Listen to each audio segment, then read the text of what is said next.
रात गहरी थी। हवाएं सरसराती हुई उस पुराने घर की खिड़कियों से टकरा रही थी। सायरा की आंखों से आंसू सूख चुके थे, पर उसका दिल अब भी उम्मीद से धड़क रहा था। अचानक उसे कमरे की दीवार में एक छोटी सी दरार दिखी। वहां से हल्की रोशनी झांक रही थी। उसने हिम्मत जुटाई, अपने बंधे हुए हाथों को किसी तरह छुड़ाया और उस दरार से बाहर झांका। वो देखती है, रूहाना मोबाइल पर किसी से बात कर रही है। कबीर को सच्चाई कभी पता नहीं चलेगी। अब सब कुछ मेरा है। सायरा का दिल कांप उठा। अब उसे सब समझ आ गया था। रूहाना का प्यार एक झूठ था, उसकी चाल एक साजिश थी। सायरा ने धीरे धीरे अपने बंधन खोले और खिड़की की सलाखें ढीली कर दी। बाहर तूफान था, लेकिन वही तूफान उसकी आजादी का रास्ता बन गया। वह भागी, भीगी जमीन पर गिरते पड़ते बस एक ही नाम उसके होंठों पर था, भाई उधर।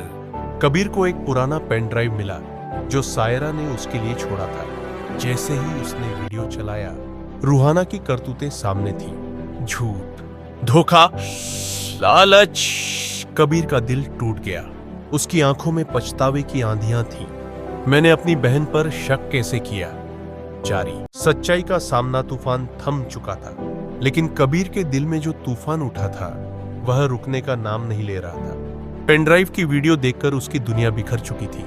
कमरे में सन्नाटा था, बस उसकी भारी सांसें और पछतावे की आवाज गूंज रही थी। सायरा, मेरी बहन, वह फुसफुसाया और आंखों से आंसू बह निकले। वह बिना कुछ सोचे घर से बाहर भागा।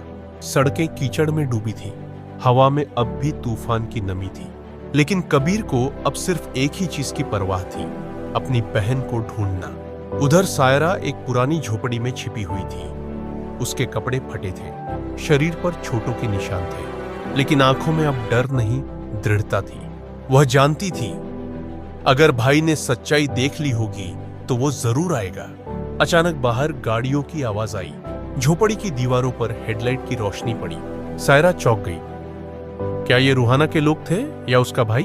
वह धीरे से खिड़की के पास गई और तभी उसने देखा, कीचड़ में लथपथ कबीर उसे पुकार रहा था। सायरा, सायरा, कहां हो तुम?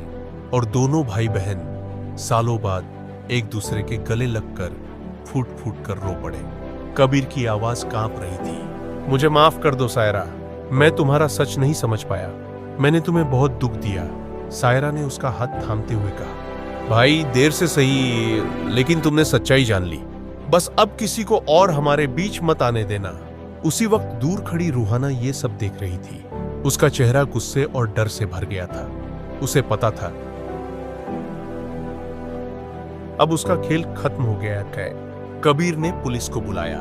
रूहाना की सारी साजिशें, जाली दस्तावेज और झूठे आरोप सब सामने आ गए। इस बार कबीर ने अपनी बहन का हाथ नहीं छोड़ा। वो बोला, अब कोई तूफान हमें अलग नहीं कर सकता। सायरा मुस्कुराई। उसकी आंखों में दर्द था, लेकिन साथ ही एक नई शुरुआत की चमक भी थी। जारी। अगले भाग में जानिए, जब सायरा अपने पुराने जीवन की राख से उठकर नई राह पर चलेगी, तो उसके सामने कौन सी नई चुनौतियां आएंगी।